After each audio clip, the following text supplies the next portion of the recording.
Good afternoon, everyone, and welcome to day 3 of the Festival Apprenticeships Online 2023. So for today's session, we're going to be hearing from Alex from BT Group, who are going to be talking about BT Group Apprenticeships. So I'll hand it over to Alex in just 1 second. If you've got any questions at any time, feel free to put them in the chat box at the side, or there's the Ask a Question feature at the bottom. And now I shall hand over to Alex. Alex, take it away. Perfect. Thanks very much for that, Brad. Hi, everybody. Again, as mentioned, my name is Alex, and I work in the BT Early Careers team. And this is your insight into BT Group. I think my presentation is showing now, so I'm just going to take you through a little bit about myself, the company, opportunities, and then towards the end. If we've got time, we'll do a Q&A, but hopefully either way we can kind of add some value. Application process goes and just moving forward, I suppose. So here we go. So insight into BT Group. So as I mentioned, my name is Alex Anderson. I'm the Openreach and Consumer Graduate Recruitment Lead. So I kind of cover those remits. Generally speaking, we have within my team, everybody's got their own kind of parameters as well. So I kind of lead on those two areas.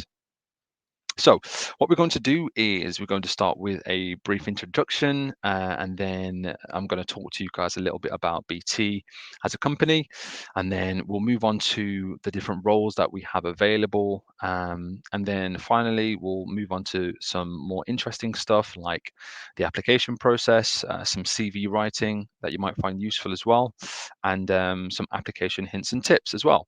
So yeah, here we go. So about BT Group. So BT Group is a technology company made up of 4 different companies specifically. BT, British Telecom, which you will have heard of. EE, which is the mobile phone company. If anybody knows Kevin Bacon and those adverts, that's that company. And then we also have PlusNet, which is a broadband company.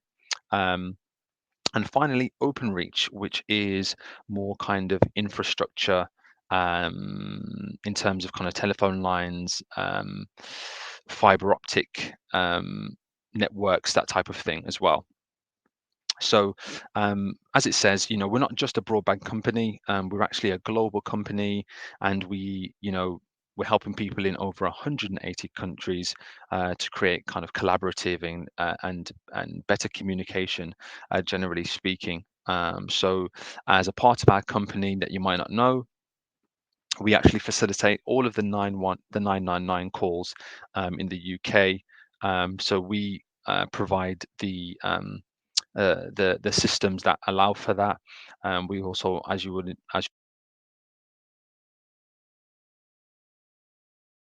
we work in a number of different facets, so we are quite a multi-technology company. We're wanting to kind of really expand into that space and become one of the leading technology companies in the world, as opposed to just the UK. So why work here? So I think a really good thing about working at BT is that it is a really big company, and with big companies come large communities. So we do have a really big graduate and apprentice community with lots of social activities, charity events that you can all get involved in. Obviously, you guys are at a really early stage in your careers, and being able to come into a company which will give you access to other people of the similar age going on a similar journey is really helpful in terms of helping you to kind of cope with some of the nuances of, I guess, dealing with the working world and the different training and development experiences that you'll be having. And whilst you might not necessarily work with your cohort day to day, I find that a lot of the graduates and a lot of the apprentices have their own little group chats. They have their own events that they'll put on themselves, and they'll meet whenever they're in the same offices and stuff. So it's quite good in that sense as well. So you can really get involved with life at BT. We actually do, BT has a focus on volunteering, doing charitable work. And we actually offer people 3 volunteering days a year where you'll be paid basically to do whatever you'd like to do to give back to the community, any charitable events that you're involved in or things that you care about. If you wanted to lend some time to a soup kitchen or anything like that, you can do that and be paid for it as well, which is quite cool. We also have a number of people networks, which I'll get onto. We've got things like the Ethnic Diversity Network, we've got a Gender Equality Network, a Pride Network, faith-based networks as well. So if you are the kind of person who likes to get involved with other people who are like-minded or who are interested in the same things as you or have things in common with you, then those things are available to you as well. We also have Academy to map out your career journey as well. So beyond however long your program is, if you wanted to try to plan out a route in terms of where you wanted to get to and things, there are people who you can speak to try and kind of help you get a better understanding of what it is that you need to do in order to get there, the different steps you need to take, different avenues you need to go down, which is quite helpful at an early stage, because myself personally, when I was your guys' age, had no idea what I wanted to do. But having that ability to speak to people who will be able to guide you is quite invaluable, really. So in the top 100 apprenticeship employers of 2022. So of all the companies who offer apprenticeships, we are ranked at number 3, which is really good. We're really proud of that, and we're wanting to obviously reach number 1 at some point as well. And we also are in the top 50 in the Times 100 graduate employers as well. So that's something that my manager is really working to enable us to climb up the ladder to get into the top 25, top 10, and eventually become number 1 as well. We're trying to do things that really do benefit you guys and make sure that your experience with us is as high quality as possible. Yep. Moving on. So these are some of the locations that you'll potentially be working at, some of the offices we have in the UK. We do have more than this, but in terms of where our apprenticeship and graduate schemes are usually located, these are them. So you can see here, we've got Belfast, Birmingham, Bletchley, Bristol, Cheltenham, Glasgow, Ipswich, which is, you might not have heard of Ipswich, it's kind of in the east, but it's actually the technology hub for the company Openreach in particular. That's where all of the exciting stuff in cloud technology, AI, all that kind of stuff is happening. So whilst it might not necessarily seem the sexiest place, it's certainly an exciting place to work if you're interested in technology anyway. And places like Leeds up north, Liverpool, London, of course, Manchester and Newcastle. So I mentioned before about the people networks. The people networks kind of are, like I said, places where you'll be able to kind of speak to and connect with and get involved in different events and stuff with people in certain communities. So there's an Able to one, which I think is for people with disabilities. There's an Armed Forces one. There's one for people who are carers, whether that's to their parents, grandparents, or children with, disabilities and stuff. Christian network.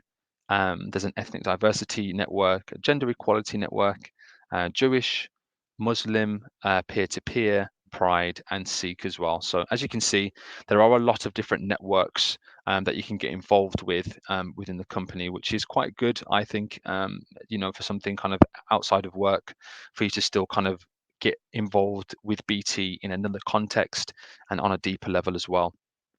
I think one good thing as well is if you've got something that you're passionate about that you're not necessarily that you don't see up here, you can very much start your own network if you want to. I know that there's one of our apprentices who is currently the chair of the Muslim network. So just because you're young doesn't mean that you can't get involved, that you can't be the person who is pioneering and championing a particular network. If you've got an interest in, I don't know, knitting, or we don't necessarily have one for football, for example. If you're into fantasy football, or you're into gaming, or you're into anime, or you're into comic books, or whatever it is that you're interested in.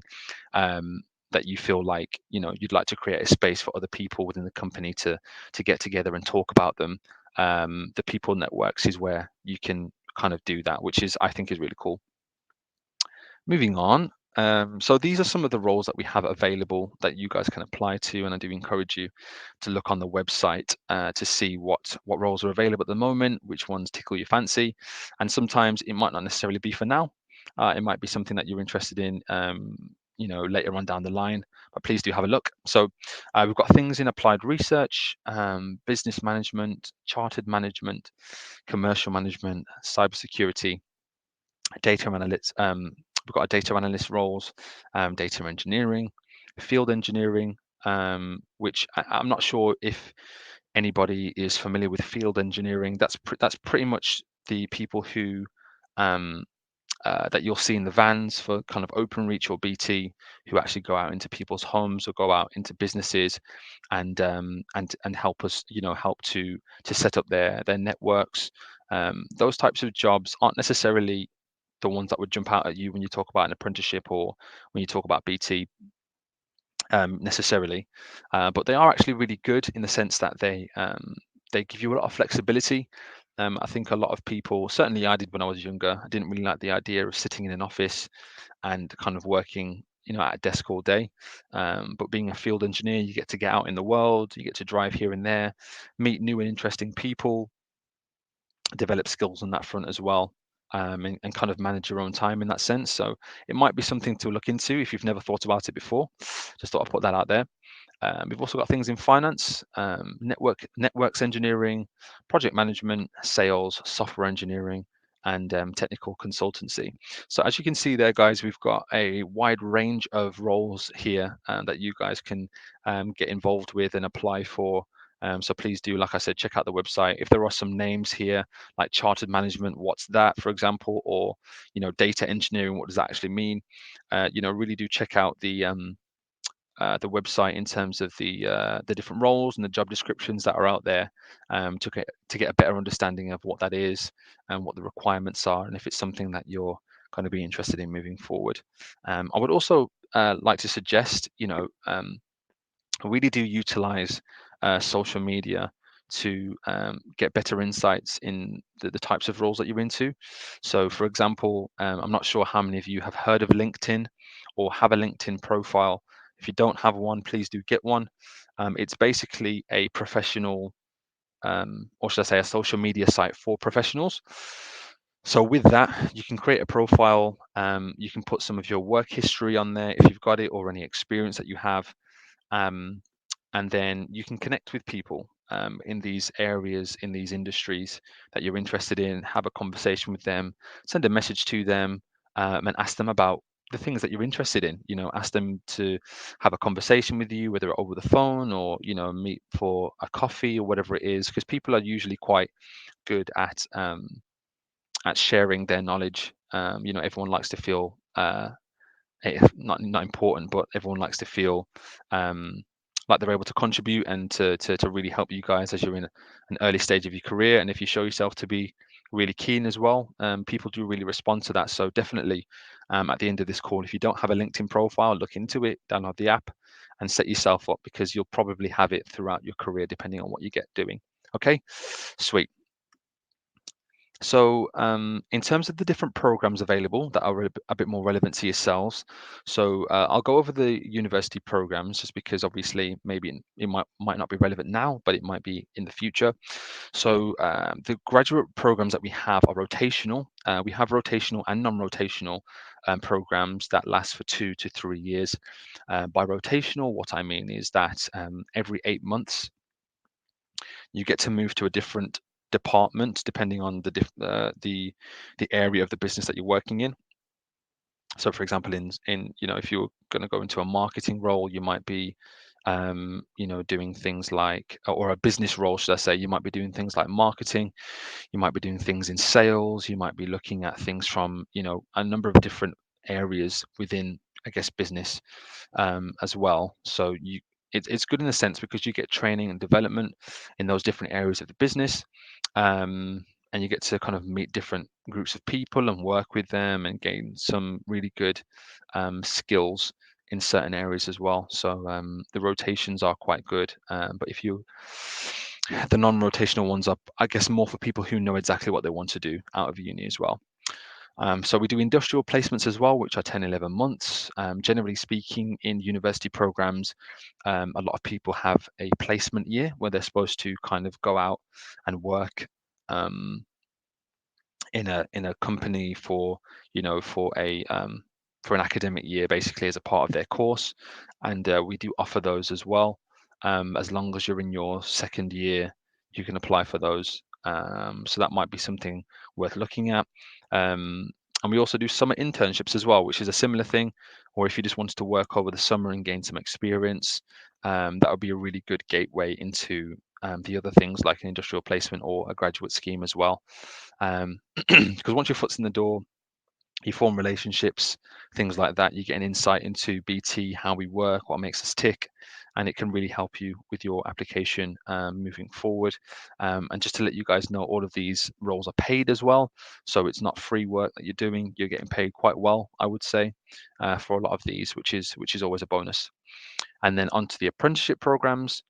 So we do a level 6 degree apprenticeship, which is a 4-year program. So through this, you'll be not only working, but you'll also be studying towards a degree. And at the end of it, obviously, you'll have a full degree qualification, as well as having a ton of work experience as well, which is really good.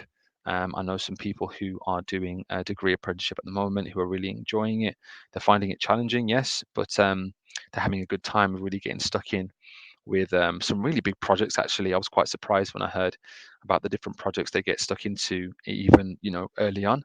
So when you come in, um, you are kind of trusted to be somebody who can kind of get stuff done, but they have all the support that they need to get it done, if that makes sense as well, which is what you want, really. And then you've got a level 2 to 4 apprenticeship as well, which is effectively 18 to 24 months as well. So there are shorter programs, but they're still, it's still training, still development in the area of the business that you choose to go into. So those are the programs that we have available, guys. So moving on to the application process. The application process is so you apply online, you fill in the questions as you would imagine, and then from there you have an online assessment. That's just more kind of competency-based questions. So it's not too scary, to be fair. It's not too difficult either. It's just yeah, an assessment around behaviors and things like that. And then there's a video interview, which is around your values as well, in terms of the, as it pertains to the business and stuff like that. And then there is the assessment center. So if you pass the first 2 stages, which the turnaround for is really quick, there is an automated process, really. You'll be invited to an assessment center where you will do 3 exercises. Basically, there'll be an analysis exercise where you get some information, you go away, you work on like a presentation, and then you kind of come back and deliver that to the assessor. Then there's a group assessment where you'll be given a scenario basically, and you've got to come up with some ideas, and then you'll come back and discuss those ideas as well, which is quite a good exercise. And then the last one is just some behavioral competency based questions in the more of a conventional formal interview as well. All of our assessment centres have been online this year. I believe we're planning on moving to a face-to-face model next year, not confirmed, but I think that's where we're headed as well. So just bear that in mind. And then after the assessment centre, as long as you're successful, then the offer comes. So that's the application process, start to finish. It's quite extensive, but not anything crazy. The feedback that we've had has been positive in the main, to be fair, which is encouraging. So that's our application process. So, hints and tips, which is what most people want to know. So, I guess, to be fair, if I was going to give you some hints and tips in terms of the application process, I would definitely say read up on the company, know about what we're about, what we do, because that will come up, and have some scenarios where possible ready.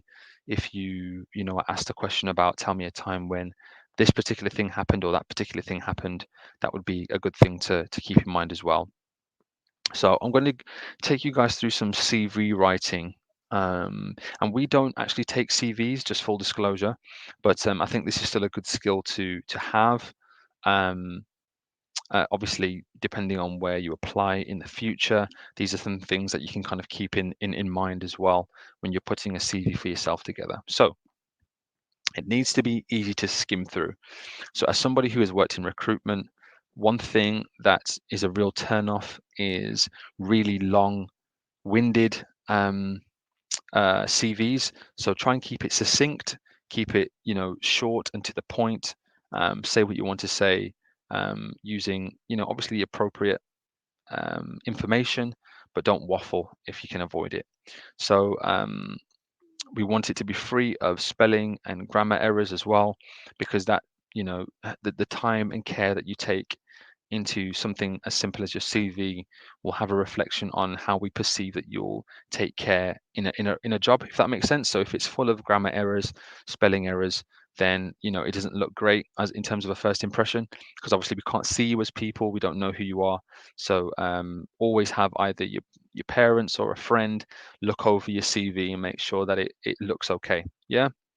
Um, this is the thing. So it says is ideally no longer than one page.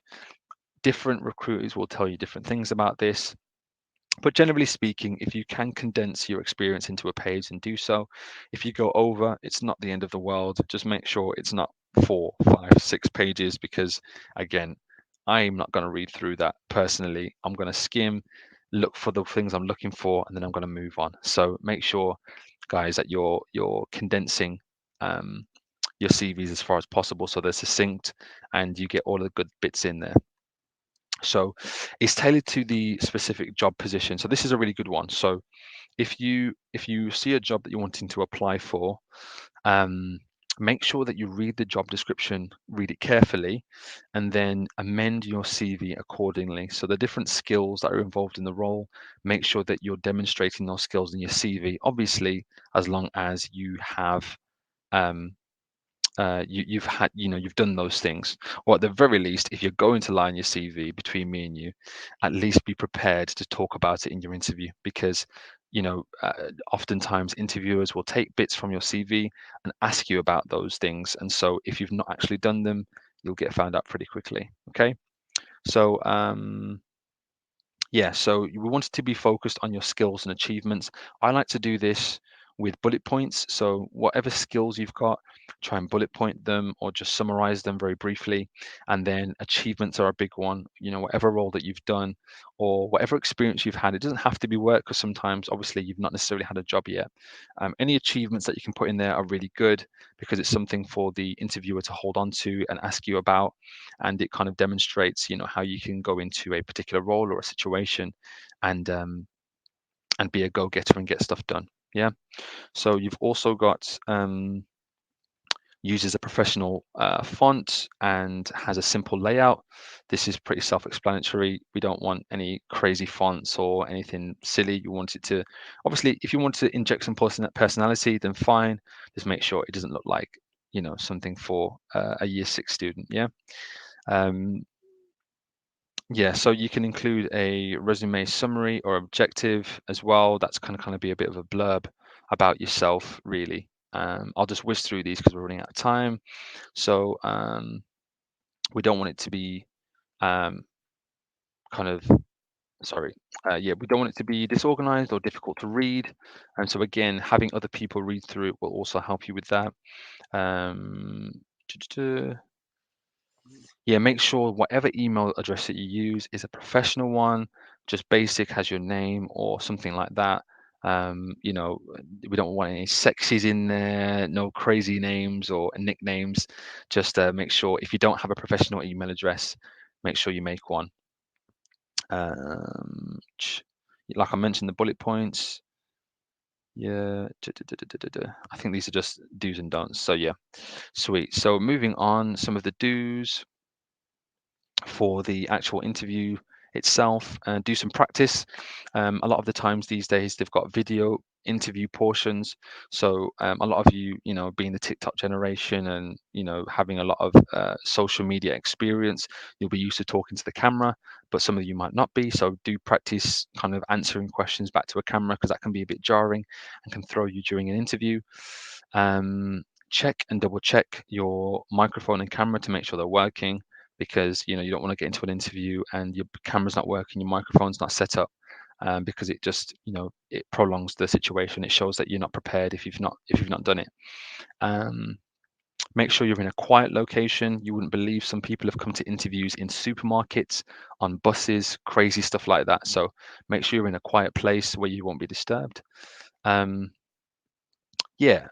Have prepared ways that you're going to start and stop each response, so that you pretty much know what you're going to be doing.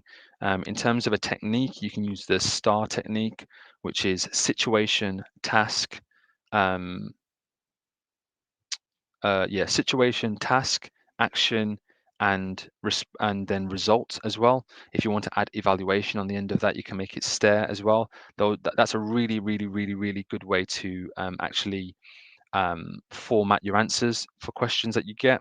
So you do the situation, that was just kind of frame it, and then what you had to do in that situation, what actions you took, and then what the results were. And if you want to bring it back with an evaluation of your performance and what you could have done better, that's a perfect answer, and you'll hit every check mark if you do that. Answer each question directly. Try and your best not to waffle, because I was, at one point in time, I used to tend to waffle and go off on a tangent, but try to actually answer the question in the answer that you give as far as possible. And don't be afraid to ask questions as well, because that just shows that you're keen and that you're smart. And if you ask good questions as well, that always leaves an impression on an interviewer. Some things not to do. So like I mentioned, try not to go off on a tangent and lose focus. So stay within that stare or STAR technique. Don't forget to research some common interview questions so you can get an idea of the type of things that might come up. So you'll have some answers prepared. Don't forget to follow up with people as well. Send them a message on LinkedIn or send them an email, just to kind of thank them for their time or something like that. That always, it never hurts, put it that way. Don't forget to update the recruiter if you can't attend. That's really important, because if you can't attend for whatever reason, it might be a valid reason, or maybe you decided that you're not interested anymore. That's cool, but let the recruiters know, because somebody else could take your spot. So please do try to keep recruiters informed if you can't make it. And I don't assume you're doing anything wrong, or that you're not doing well, should I say. Sometimes you can get into your own head and you're thinking, oh, this is going terribly. But it's important to just keep on going, keep your confidence about you. Even if you say something you wish you didn't say, or maybe missed out something, that's okay. Just keep it moving, because likely you are doing a great job. So yeah, that's the end of my slideshow, guys. I did run over a little bit, so apologies for that. But hopefully, you guys found some value in that. I think if there are any questions, I'm happy to answer them before we get out of here. Fantastic. Thank you, Alex. That was great. That was really comprehensive. I think there were some great tips there in terms of, the do's and the don'ts, and really going through everything there in terms of the application process. Just a quick question, because like I said, we are running out of time. When is the best time to be looking for and applying for an apprenticeship with BT Group? I'm assuming the next intake's going to be in September? Yeah, so you can apply now, actually. Our jobs usually go live middle or end of September. And then obviously we are actively recruiting and doing assessment centres now for the following September, if that makes sense. So for our intake for this year, for this September, our jobs are already live. So if you want to apply, then please do as soon as possible, because the spaces are filling up quick. And then obviously past this, it would be next September. You'd be looking for the 2024 intake. Sure, fantastic. Okay, well, yeah, I've posted a link there to the career section on the BT Group website. So if anyone's interested about looking in terms of the current vacancies that are listed, you can just click on that link there. And I think that's about all the time we've got for, really. So thanks very much, Alex, for joining us. And take care. No problem at all. Bye now. All right then. Thanks everybody for joining today. All right. Take care. Bye-bye.